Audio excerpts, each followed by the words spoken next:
Master, paggabi na, kaya ito nawala na yung araw.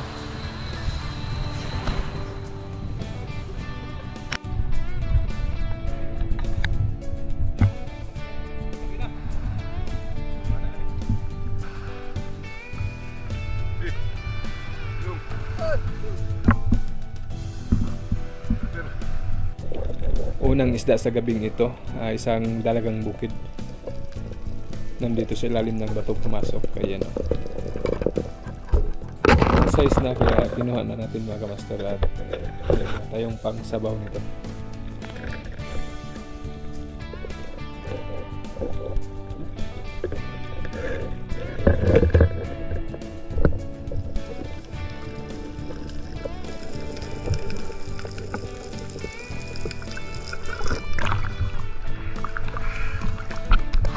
At dito nagsinyas yung kasama natin na dalawang samarag yung nakita, at ito pinana niya yung isa at napana naman natin yung isa.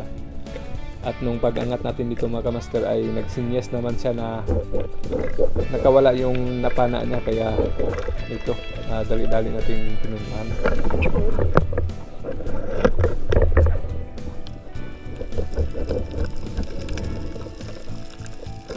Ayun sa pool mga kamaster, at good size na malalaki ng mga samaral.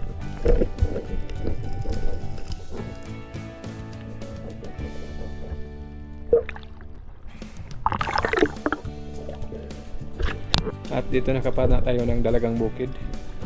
Hindi ko na naon yung camera kasi nagmamadali tayo kasi patakas na siya, kaya ayan, tira na.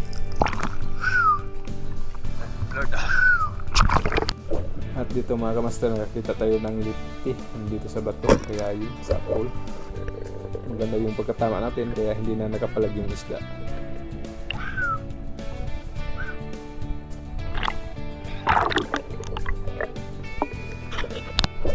At dito mga kamaster, samaral naman yung nakita ng ating kasama, kaya nagsinyas naman siya na may kasama, kaya ito ayos, nahuli yung dalawang nakita. Ang nakapana ito ay si Daniel Ruda, at napana natin yung isa mga kamaster, kaya goods na kayo. At dito mga kamaster, grabe yung puruna or dapag tawag dito sa amin, napakarami mga kamaster, kaya ito delikado. Halos sakupin na niya yung buong bahura. Grabe, napakarami nila at delikado na ito mga kamaster. At dito ay nakakita tayo ng banggisan.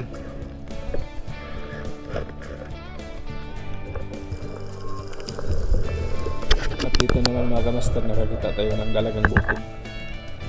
Good size na, kaya tirahin na natin, baka tirahin ko ng iba.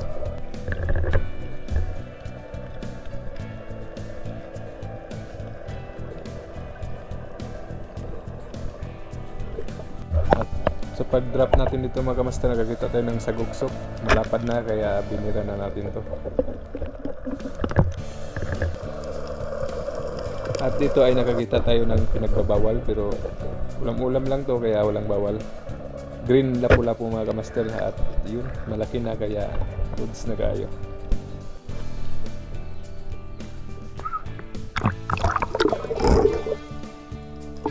At dito mga kamaster, nakakita tayo ng danggit. Good size na siya, kaya ito tirahin na natin, baka tirahin ko ng iba. At sa pag-drop natin ulit dito mga kamaster, sa may bato, nakakita tayo ng lapu-lapu. Ayun, sa pool, malaki na to mga kamaster. Siguro kulang-kulang 1 kilo na to. Good size na mga kamaster, kaya ayan, uhawon pala tawag dito sa amin mga kamaster. At dito nakikita tayo ng tatlong samaral, kaya ito hindi gaano kalaki pero good size na, kaya binenta na natin ito mga kamaster. At ito, ubos yung tatlo mga kamaster. Maganda talaga gamitin pag quick load yung pana mo at hindi tumalis yung isda, kaya mapana natin lahat. At ito mga kamaster, umahon na rin kami kasi kakain pa at hindi na siguro ako babalik sa paglangoy kasi malamig na yung tubig. Yung kasama na lang siguro natin kasi grabe, napakalamig. At ito ang huli ko mga kamaster ngayong gabi. Tapos yung kaninang araw ay nakahuli tayo ng dalawa, isang lifty at saka golden trevally. Goods na kayo, kaya ito. Hanggang dito na lang tayo mga kamaster at maraming salamat sa inyo sa patuloy na pagsuporta at pagsubaybay sa aming YouTube channel. Kaya God bless sa ating lahat mga kamaster. At shout out wala kay Ma'am Pearl Russell. Ayan, salamat ma'am sa iyong pasuporting. God bless sa iyo ma'am. Thank you.